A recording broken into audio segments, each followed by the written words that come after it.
Shalom, selamat pagi, selamat hari Minggu kepada Bapak Ibu, Saudara-saudari yang dikasihi oleh Tuhan kita Yesus Kristus. Kita akan memulai ibadah keluarga online secara sederhana dengan menyanyikan Kidung Jemaat 10, bait yang pertama, Pujilah Tuhan Sang Raja.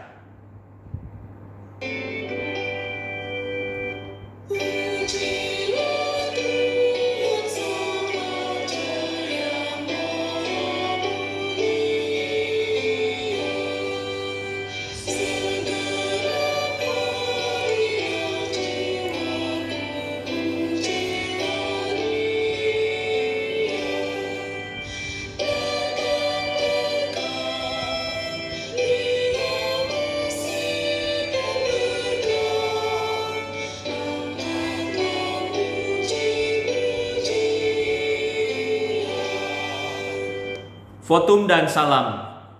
Ibadah keluarga ini berlangsung di dalam nama Bapa, Anak, dan Roh Kudus. Amin. Tuhan beserta saudara.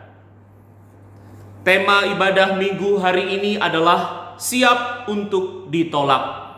Melalui tema ini kita mendapatkan peneguhan dan penguatan dari firman Tuhan.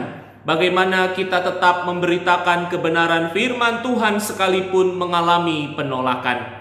Mari kita mengakui dosa kita di hadapan Tuhan di dalam doa. Kita berdoa. Tuhan, saat ini kami mohon ampun atas segala dosa dan kesalahan kami. Ajar kami Tuhan untuk tetap memberitakan kebenaran firman Tuhan di dalam kehidupan kami, sekalipun kami mengalami penolakan. Hanya di dalam nama Tuhan dan Juru Selamat kami, Yesus Kristus yang hidup, kami berdoa. Amin. Kita menyanyikan Kidung Jemaat 383, bait pertama, Sungguh Indah Kabar Mulia.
Berita anugerah terambil dari Mazmur 103 ayat 8 sampai 13. Mazmur 103 ayat 8 sampai 13 berbunyi demikian.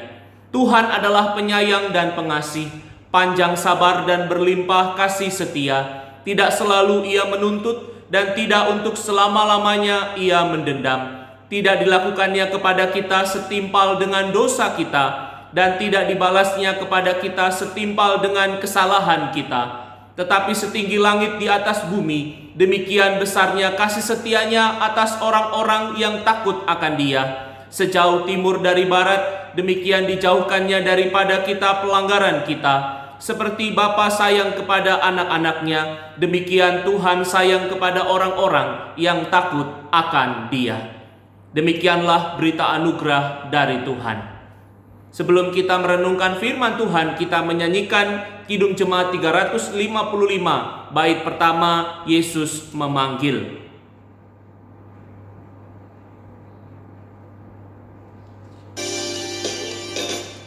Yesus memanggil, mari segera, ikutlah jalan selamat datang.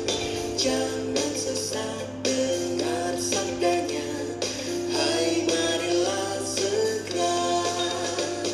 Sungguh nanti kita akan senang, bebas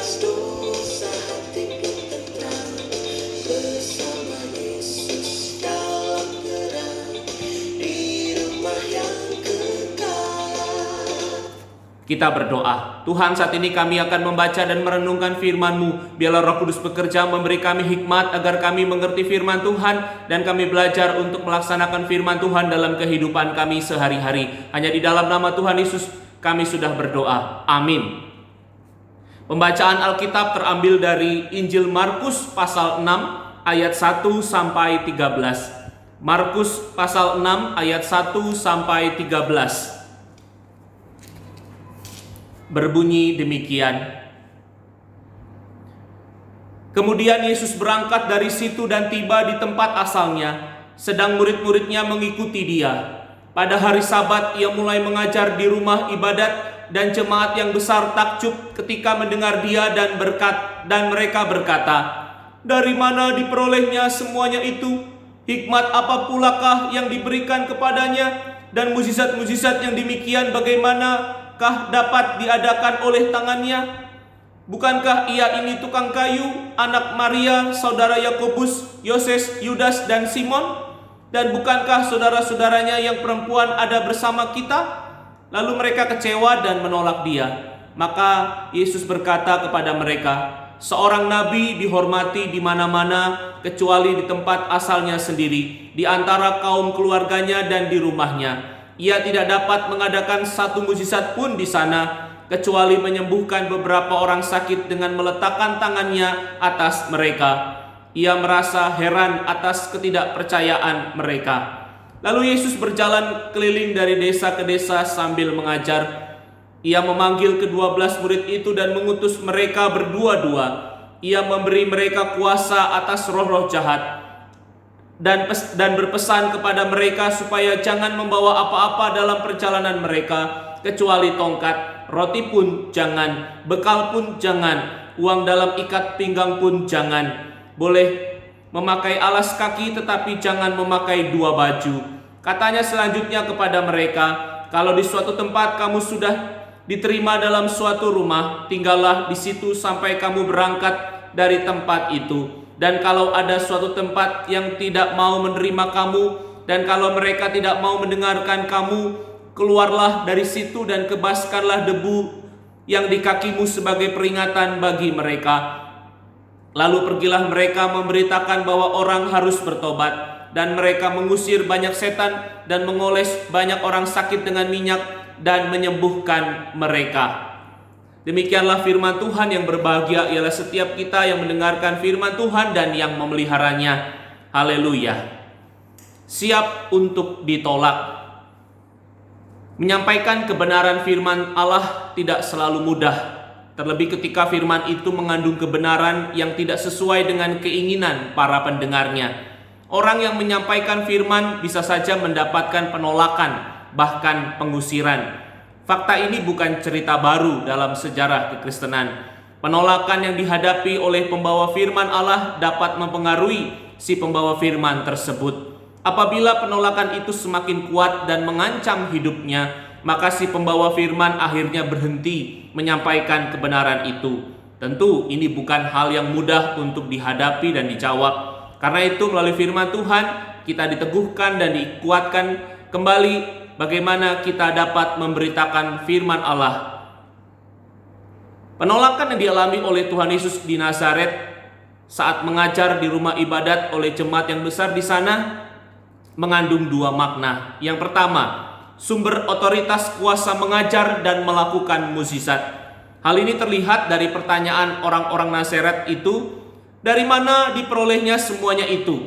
Hikmat apa pulakah yang diberikan kepadanya? Dan mukjizat-mukjizat yang demikian bagaimanakah dapat diadakan oleh tangannya? Orang-orang Nazaret saat itu memahami bahwa seorang rabi harus menjalani tahap demi tahap pembelajaran yang berjenjang dan panjang pada seorang rabi. Yang diketahui oleh orang-orang itu tentang Yesus adalah bahwa Yesus anak dari Yusuf si tukang kayu. Menurut mereka, Yesus tidak mengikuti jalur pendidikan khusus untuk menjadi rabi, tetapi Yesus adalah seorang nabi seorang biasa yang bekerja seperti Yusuf, ayahnya. Karena itu orang-orang Nazaret bertanya, bagaimana mungkin Yesus dapat mengajar seperti itu dan bahkan mempunyai kuasa untuk melakukan mukjizat? Bagi mereka, Yesus tidak mempunyai kuasa atau otoritas dari Allah untuk melakukan mukjizat dan tidak mengikuti jalur pendidikan khusus menjadi rabi yang dapat mengajar. Yang kedua, otoritas keabsahan garis keturunan atau keluarga. Pertanyaan orang-orang Nazaret kepada Yesus saat itu, bukankah ia ini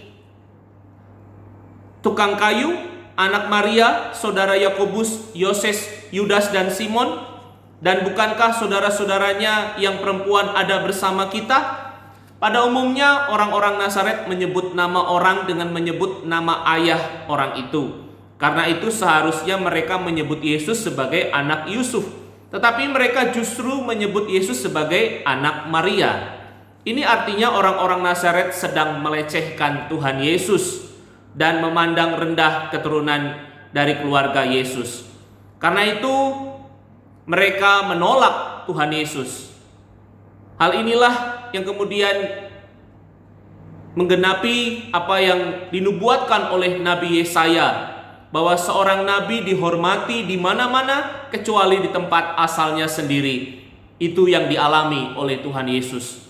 Kebenaran firman Allah yang Tuhan Yesus hendak ajarkan kepada orang-orang Nazaret sempat membuat mereka tercengang. Namun mereka berubah menjadi kecewa dan menolaknya. Tetapi meskipun demikian, Tuhan Yesus tetap memberitakan kebenaran firman Allah. Kebenaran firman Allah harus digenapi dan diberitakan supaya orang-orang dapat melihat dan mengimani rancangan karya keselamatan Allah di dalam dirinya. Apa yang telah dialami Tuhan Yesus disaksikan oleh para murid, dan itu menjadi teladan nyata bagi para murid. Ketika Tuhan Yesus mengutus para murid untuk memberitakan kebenaran firman Allah dan melakukan kuasa penyembuhan dan mengusir roh-roh jahat, para murid mengerti bahwa mereka pasti akan mengalami penolakan seperti Tuhan Yesus.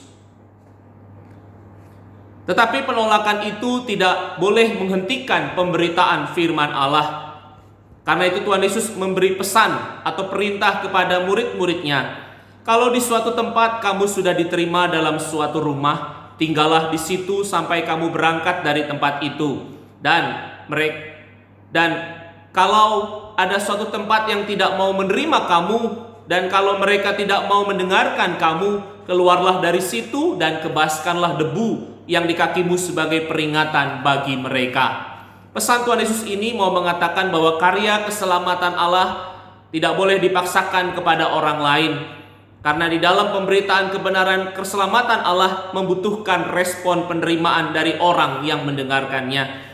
Tetapi juga tidak boleh berhenti karena adanya penolakan dari orang lain.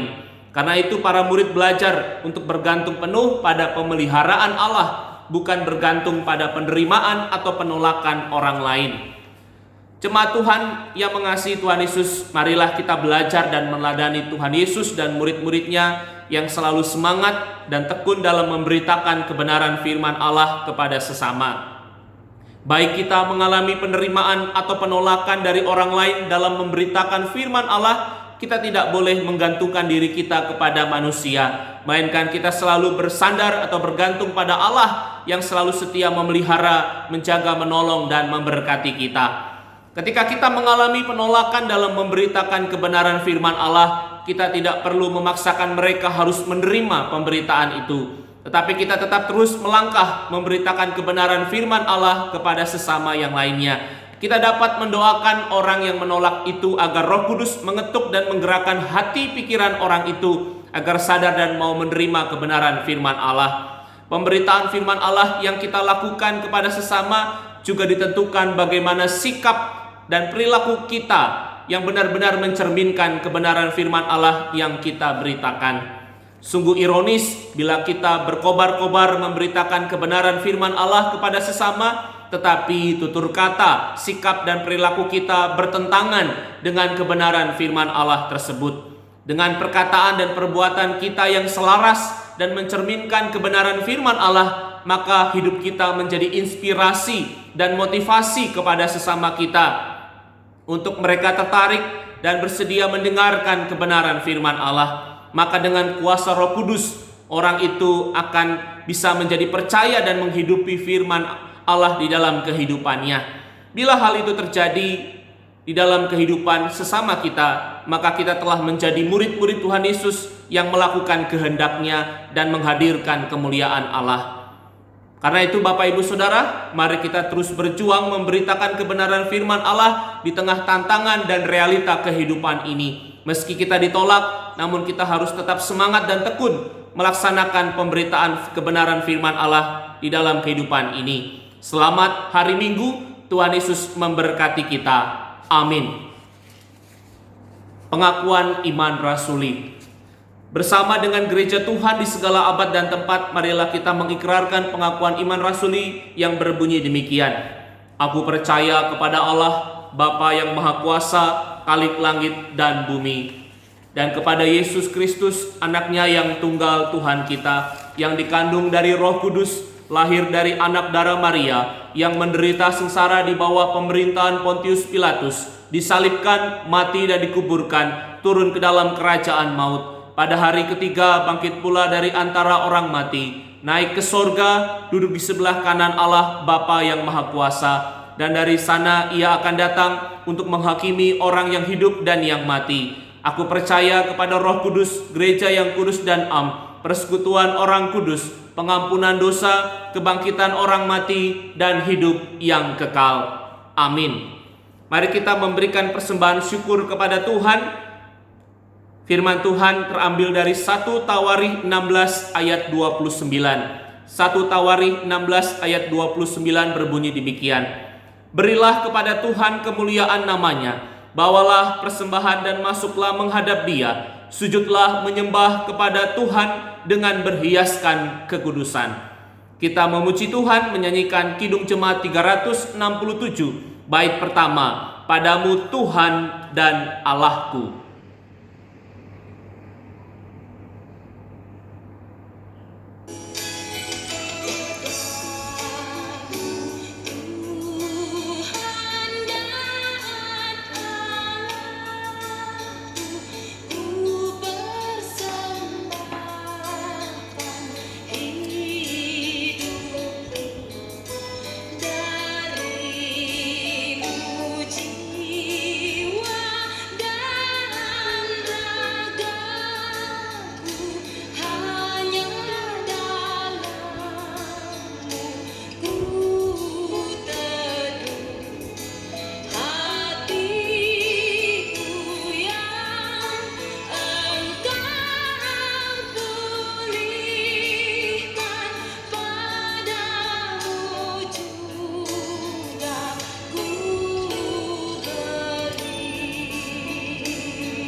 Mari kita berdoa syafaat. Tuhan, saat ini kami berdoa syafaat bagi saudara-saudara kami, anggota keluarga kami yang sedang mengalami pergumulan sakit atau dalam pemulihan. Biarlah Tuhan sendiri yang memberkati setiap pengobatan medis dan perawatan dari keluarga. Tuhan menjamah dan mengurapi setiap anak-anak-Mu yang sakit sehingga mereka mengalami kesembuhan dan kekuatan yang baru. Tuhan, kami berdoa untuk para orang tua kami yang sudah lanjut usia. Tuhan berikan semangat sukacita. Tuhan berikan kesehatan, kekuatan baru kepada mereka. Tuhan, saat ini kami juga mau berdoa bagi saudara-saudara kami yang berulang tahun dalam sepekan. Tuhan memberkati kehidupan jasmaninya, Tuhan memberkati kehidupan rohaninya, Tuhan memberkati pendidikan, pekerjaan, dan kehidupan keluarganya. Tuhan menolong mereka dalam menghadapi setiap pergumulan tantangan mereka. Ajar mereka untuk senantiasa memberitakan kebenaran firman Allah dalam kehidupan mereka sekalipun mengalami penolakan. Tuhan, saat ini kami juga mau berdoa untuk persembahan yang telah terkumpul. Biarlah Tuhan urapi dan berkati persembahan ini agar dapat dipakai oleh gereja Tuhan dalam melaksanakan persekutuan, pelayanan, dan kesaksian bagi jemaat dan bagi masyarakat, sehingga gereja Tuhan dapat menjadi garam dan terang di tengah kehidupan jemaat, masyarakat, bangsa, negara ini. Kami juga mau berdoa untuk setiap program-program gereja Tuhan, meski di tengah pandemik atau di dalam kondisi PPKM darurat, tetapi gereja Tuhan tetap semangat, tetap bersukacita untuk bersekutu, untuk melayani dan bersaksi. Tuhan, saat ini kami juga mau berdoa untuk kehidupan keluarga kami masing-masing. Tuhan memberkati kami pasangan hidup kami, orang tua kami, anak-anak kami, menantu kami, cucu-cucu kami, saudara-saudara kami. Tuhan berikan kesehatan, kekuatan kepada mereka. Tuhan lindungi keluarga kami, jauhkan dari virus corona, dari sakit penyakit dan mara bahaya. Tuhan memberkati kehidupan ekonomi, usaha pekerjaan keluarga kami. Tuhan memberkati pendidikan anak-anak cucu kami. Tuhan memberkati dan melindungi pergaulan anak-anak cucu kami, jauhkan dari hal-hal yang buruk. Tuhan berkati juga setiap perjuangan keluarga kami dalam mengatasi setiap pergumulan. Kami percaya Engkau sanggup memberikan jalan keluar, Engkau sanggup memberikan kemenangan, Engkau sanggup memberikan berkat-Mu dalam kehidupan keluarga kami. Saat ini Tuhan, kami juga mau berdoa untuk kehidupan Kabupaten Rembang dan bangsa negara ini. Dalam melaksanakan PPKM darurat, biarlah Kabupaten Rembang, bangsa negara kami dapat patuh dan disiplin. Bagaimana kami bekerja sama untuk mengurangi dan memutuskan rantai penularan COVID-19. Meskipun kami harus mengalami pergumulan di tengah PPKM darurat ini, tetapi disitulah kami belajar untuk saling menolong, saling menopang, saling mendukung satu dengan yang lain, sehingga Kabupaten Rembang, bangsa negara kami mengalami pemulihan dan kemenangan mengatasi pandemi COVID-19.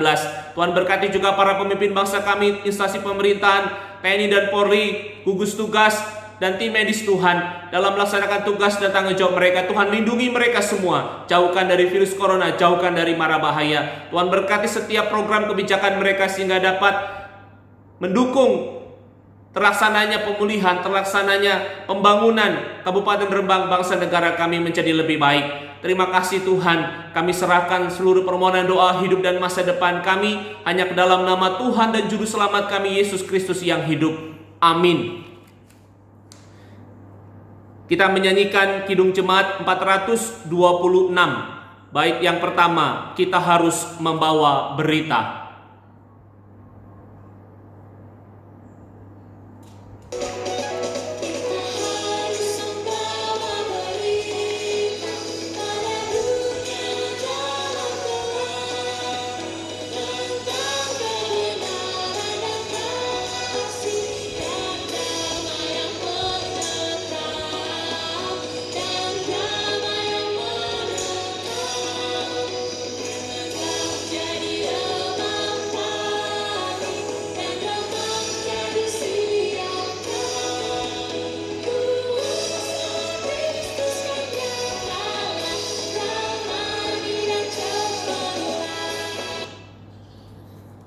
Pengutusan dan berkat. Arahkanlah hatimu kepada Tuhan, jadilah saksi Kristus, terpujilah nama Tuhan, terimalah berkat dari Tuhan. Tuhan memberkati engkau dan melindungi engkau. Tuhan menyinari engkau dengan wajah-Nya dan memberi engkau kasih karunia. Tuhan menghadapkan wajah-Nya kepadamu dan memberi engkau damai sejahtera. Amin.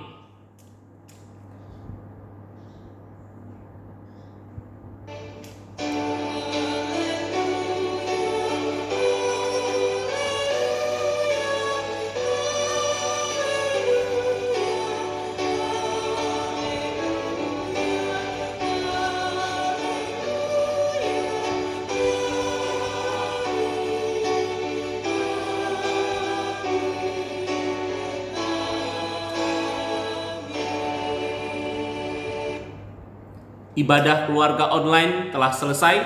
Terima kasih, selamat hari Minggu. Tuhan Yesus memberkati kita semua. Amin. Shalom.